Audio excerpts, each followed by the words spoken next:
Ladies and gentlemen, hello and welcome to the L24 Midnight News streaming live from the capital Algiers. Now to the headlines. After an international tour that led him to Qatar, China and Turkey, Algerian President Mr. Abdelmajid Tebboune returned to his home country, Algeria.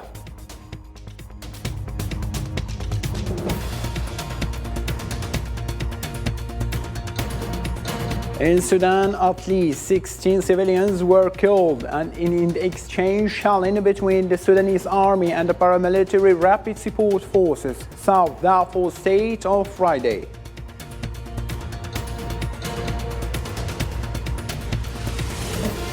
In Spain, the election offers this time an opportunity to the far right as the People's Party seeks power in the final days of the speech-making and in a forecast to fall short of an overall majority.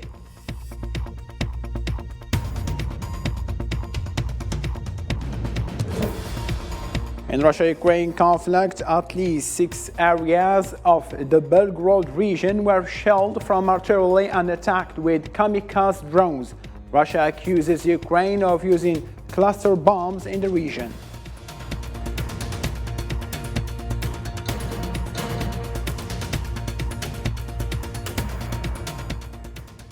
Hello again and welcome. Starting from the local matter, Algerian President Mr. Abdelmajid Tebboune returned on Saturday to Algeria after an international tour that led him to Qatar, China and Turkey.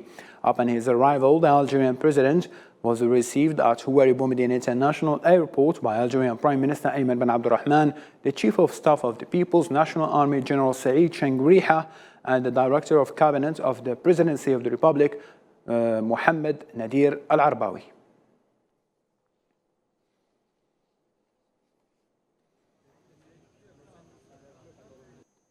In the same line of thought, President of the Republic, Mr. Abdelmajid Tebboune, returned home after ending 2-day state visit working in the Republic of Turkey.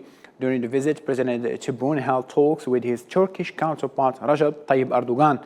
It's worth recalling that the President of the Republic had earlier paid a working visit to the state of Qatar, then a state visit to the People's Republic of China at the invitation of his Chinese counterpart, Mr. Xi Jinping, where he was accompanied by a large ministerial delegation.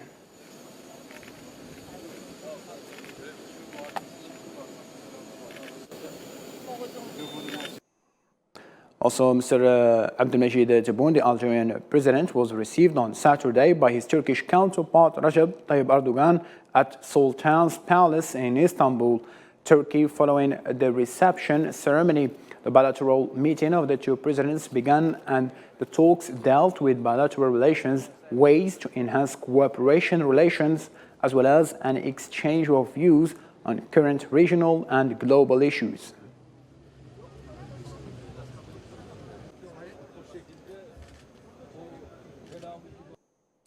The bilateral meeting of the two presidents were followed by expanded talks that included the delegations of the two countries at the Sultan's Palace in Istanbul, Turkey. During the talks, the two sides reviewed a set of bilateral files and several issues of common concerns.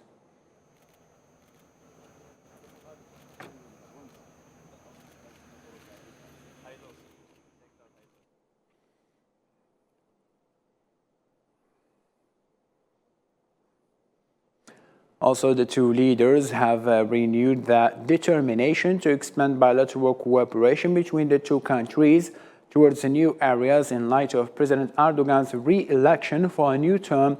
During bilateral talks held at the Sultan Palace in Istanbul, the two presidents affirmed their commitment to raising the volume of trade exchange between the two sides from $5 billion currently to $10 billion in the medium term, provided that the roadmap for new areas of cooperation is determined during the upcoming Algerian-Turkish summit. The meeting, which took place in the presence of the Algerian Foreign Minister Ahmed Attaf, constituted the opportunity for the two presidents to renew Algeria and Turkey's commitment to supporting the state of Palestine's full membership in the United Nations. The two presidents also discussed the crises in Libya and Sudan and the situation in the Sahel region, as well as in Syria.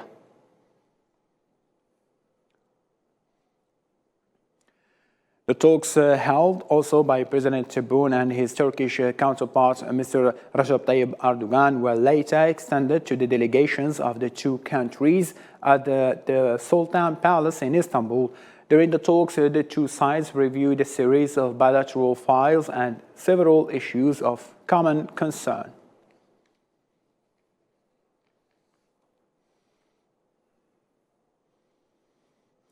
Out of this visit, Algerian President Mr. Abdelmajid Tebboune's working visit to Turkey comes as part of strengthening bilateral relations to enhance and diversify the fields of inter-cooperation in recent years, marked by intensive and qualitative official visits between the leaders of the two countries. Zahra Virjani.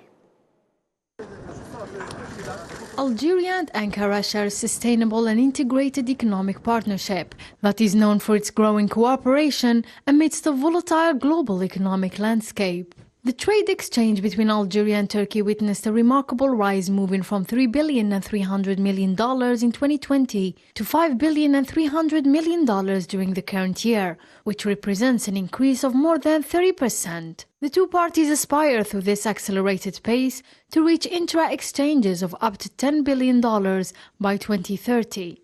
Turkish investments in the Algerian market have also risen, based on the noticeable increase of Turkish capital flow to Algeria in recent years, exceeding the $5 billion threshold, which allowed the creation of more than 30,000 jobs. This data proves that Turkey is the first foreign investor in Algeria outside the hydrocarbon sector, and also shows that Algeria is the first attraction for Turkish investments in Africa and the seventh in the world. Meanwhile, the number of Turkish companies operating in the Algerian market increased from 900 in 2020 to nearly 1,600 this year. These Turkish investments contribute today to the creation of jobs, such as the Tosyali textile complex in western Algeria, which produces 2 million tons annually of iron and steel and enables $1 billion worth exports in the short term. The textile industry also had the share of the important Turkish projects in the Algerian market, with an investment of $1.5 billion for the Tayal textile complex. Based on the principles of mutual profit and benefit, Algeria in turn launched an important investment in the field of petrochemicals in Ceyhan, Turkey, in partnership with Sonatrach Group and the Turkish Renaissance Holding Company, with an investment value of $1.4 billion to produce 450,000 tons annually of polypropylene. The energy partnership is present through Algeria's securing of Turkey's needs of blue fuels, as the North African country exports 5.4 billion cubic meters of gas annually to Turkey. The two countries share a comprehensive and integrated partnership, reinforced by an increasing trade dynamic and growing investments. In Africa, still at the invitation of the state of the South African President, the Polisario Front participated in a meeting of the friendly organizations and political parties of the BRICS group and Africa in preparation for the summit of the heads of the bloc scheduled to be held next month. The meeting, which concluded on Friday evening in Johannesburg, the capital of South Africa, recognized the participation of the Sahrawi Arab Republic, represented by its Minister of Foreign Affairs, Mohamed Sidati, and its Ambassador to South Africa, Mohamed Yeslam Bassat.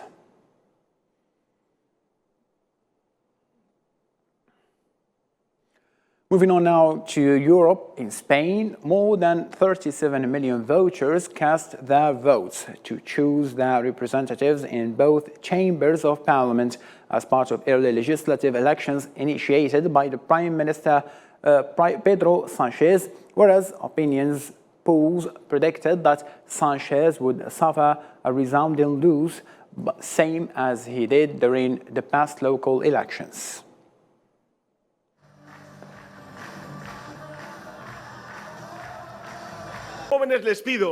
We've done the best campaign. We fell down and stood up again, and we rode against the clock, and we sprinted and climbed to all unimaginable heights, and we're only a few meters from reaching the final goal, and we're going to do it on June 23rd. We will run for the election until the last sprint, until the last breath, Until the last vote, we're going to win the election, and we will win big. In Spain, still on Friday, the Spanish army conducted a military exercise in preparation for a possible influx of migrants across the border with Morocco. The drills adopted the scenario of defending the walls of the Melilla enclave in the face of storming of immigrants and employing the army's capabilities to confront the influx of immigrants, taking advantage of the Spanish authorities' preoccupation with the elections.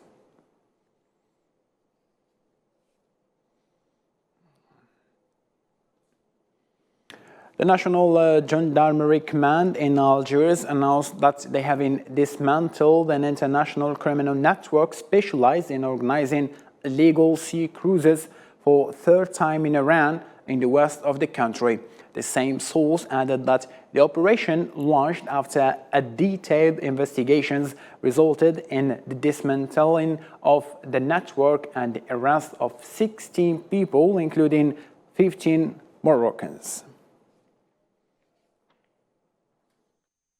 تمكنت وحدات المجموعة الإقليمية للدرك الوطني The unit of the National Gendarmerie Command in Iran has managed to dismantle an international criminal network specializing in organizing and masterminding illegal sea cruises. The operation, which was made possible thanks to the close coordination between the teams of the unit and a thorough investigation and surveillance of the network's members, allowed for an end to be put to international criminal activities aimed at smuggling illegal migrants from Morocco to Algeria, pending the preparation and organization of their smuggling through sea. The operation resulted in the arrest of 16 people, 15 of whom are of Maghrebian nationality. According to the local media, a boat crashed off the coast of Morocco when collided with rocks, which led to the drowning of 6 people, while 48 were rescued.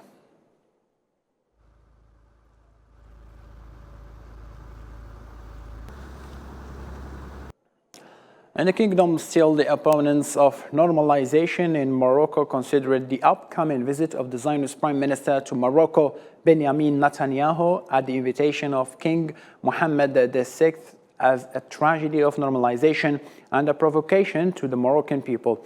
In a statement by the Moroccan Action Group for Palestine, the Moroccan group condemned Netanyahu's visit, stressing that the normalization is a treason and an absolute evil that cannot produce any higher interest for homeland.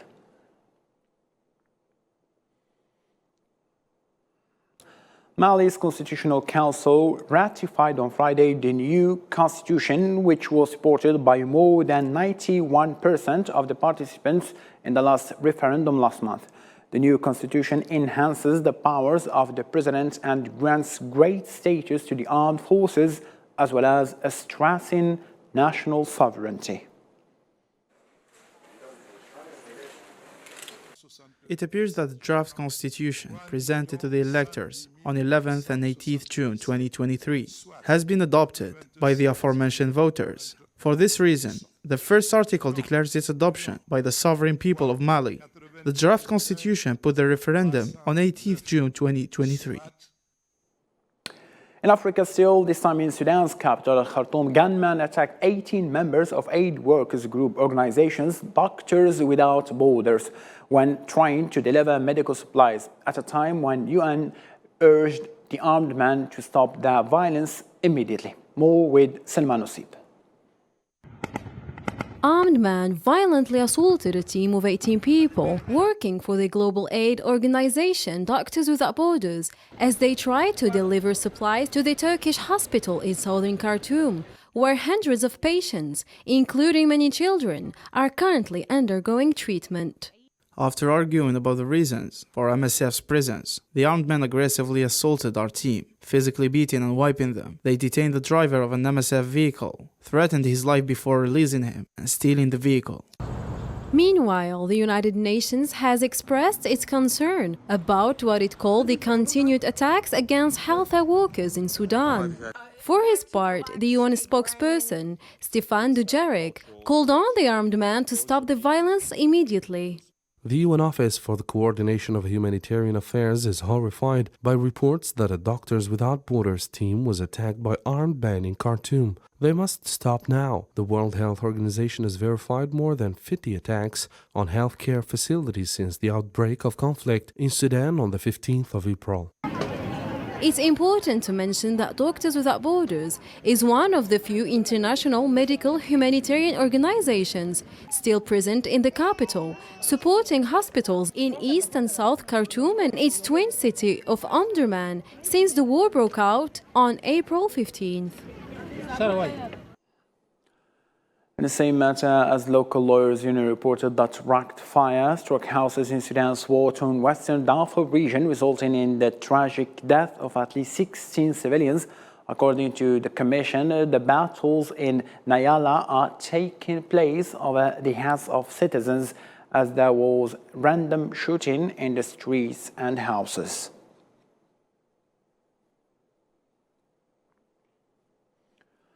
To the Middle East now, large Palestinian masses in the Nablus governorate mourned the body of the 18-year-old martyr Fawzi Mukhalfa to his final resting place on Saturday after he was shot dead by the occupation last night. The funeral procession started in front of the Rafidiyya governmental hospital with military ceremonies and the participation of official and popular events, reaching the town of Sabstia, where the mourners performed the funeral prayers. The participants carried out the body of the martyr on their shoulders to be buried in the town's cemetery, and it was wrapped up in the Palestinian flag.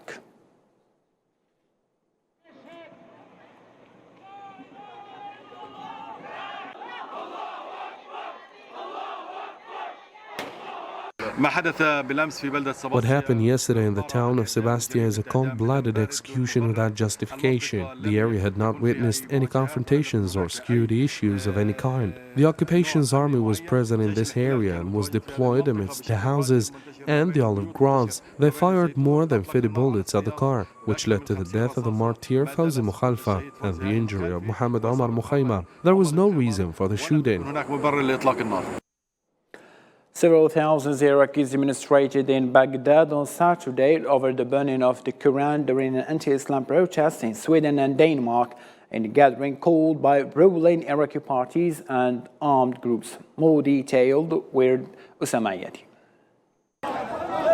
Hundreds of Iraqi protesters took to the streets outside the Danish embassy in Baghdad early on Saturday after reports of the burning of Quran in Denmark. The protests in Baghdad took place 2 days after demonstrators stormed and set fire in the Swedish embassy in protest at a planned burning of the Quran in Stockholm. Today, we held a protest to denounce actions against the sanctity of the Holy Quran, and we demand an apology from Sweden to all Islamic countries and a pledge that these practices would not be repeated.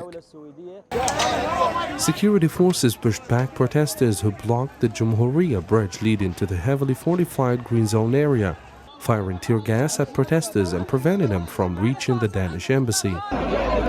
The planned burning of the Islamic holy book led protesters to occupy the diplomatic post for several hours, waving flags and signs and setting a small fire. The embassy staff, however, had been evacuated a day earlier. These are demonstrations denouncing this damned person who is called Momika, who burned the Quran, and today it was repeated in Denmark. This wise Quran is our constitution. Today, we are with these masses to denounce what these foreign countries have done. This is our Islam, and we denounce what happened. This wave of protests comes in response to many anti-Muslim demonstrations in Europe, mainly in Sweden and Denmark. It all started a month ago when an individual burned the Holy Quran under the protection of the Swedish government. Later on, another Danish citizen burned the Quran in a square across from the Iraqi embassy in Copenhagen on Friday. The Iraqi Foreign Ministry had expelled the Swedish ambassador from its territory and called on the Islamic world for responsive measures against these extremist acts against Muslims' Holy Quran. In Europe, still escalating tensions between Russia and Ukraine near the shared border have led to accusations and military actions. Russia accuses Ukraine of using cluster munitions, while Ukraine faces allegations of attacking infrastructure in Crimea. Sofiane Kantouri on what's follow. Russia accused Ukraine of using cluster munitions on a village near the border. The governor of Belgorod region, Gladkov, stated that Ukraine fired 21 artillery shells and 3 cluster munitions from a multiple range rocket system at a village of Goralivka near the borders, with no casualties reported. Preliminary information indicates that a Ukrainian drone dropped an explosive device on an administrative building, causing damage. Explosive devices targeted 2 houses in the village of Graivaron, located on the western side of Belgorod, near the border strip, resulting in their ignition. Meanwhile, Russian Ministry of Defense reported the death of a journalist working for the RIA Novosti and 3 others injured due to Ukrainian shelling in Zaporizhia Oblast. The Russian Foreign Ministry described the killing of the Russian journalist as a premeditated crime and held Kiev responsible, vowing to respond to those behind the attack. Today's events have revealed that all the informations by the Americans and Ukrainians regarding the absence of Ukrainian plans to use these munitions against civilians have proven to be lies. The responsibility for committing the crime of using these munitions lies with both Ukraine and the United States. In the Crimean Peninsula, Russian authorities imposed traffic restrictions on the bridge while accusing Kiev of attempting to attack infrastructure in the center of the peninsula using a drone. This comes shortly after Ukrainian President Volodymyr Zelensky declared the Crimean bridge as a military target. The objective is to reclaim the whole of the Crimea because it's our sovereign territory, inalienable part of our nation, and the Crimean bridge. This is not just a logistical route. This is the route used to speed the war with ammunition, and this has been done on a daily basis, and it militarizes the Crimean Peninsula. The escalating tensions between Russia and Ukraine have led to increased military actions and accusations from both sides, with concerns mounting over the potential for further escalation in the region. The number of ships intended and destined to load grain shipments from the Black Sea region decreased by 35% this week compared to the previous week. The slowdown in the movement of ships and to from the Black Sea comes with the worsening of uncertainty about the possibility of damage to commercial traffic. Russia said it considered that all ships heading to Ukrainian waters could be loaded with weapons as of last Thursday.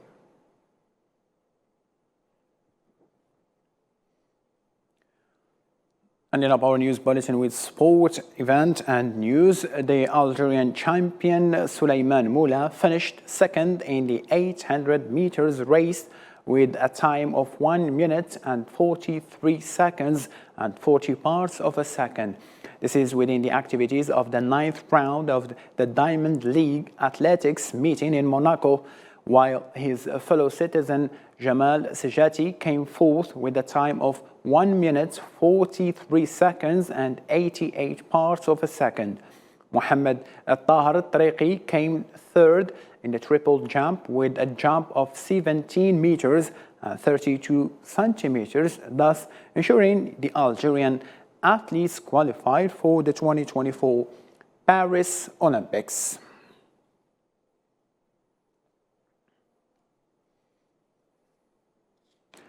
Ladies and gentlemen, thank you ever so much for being with us in this late hour. For more updates, you can follow our social media platform. And all I can say, at the end, take care of yourself and good night.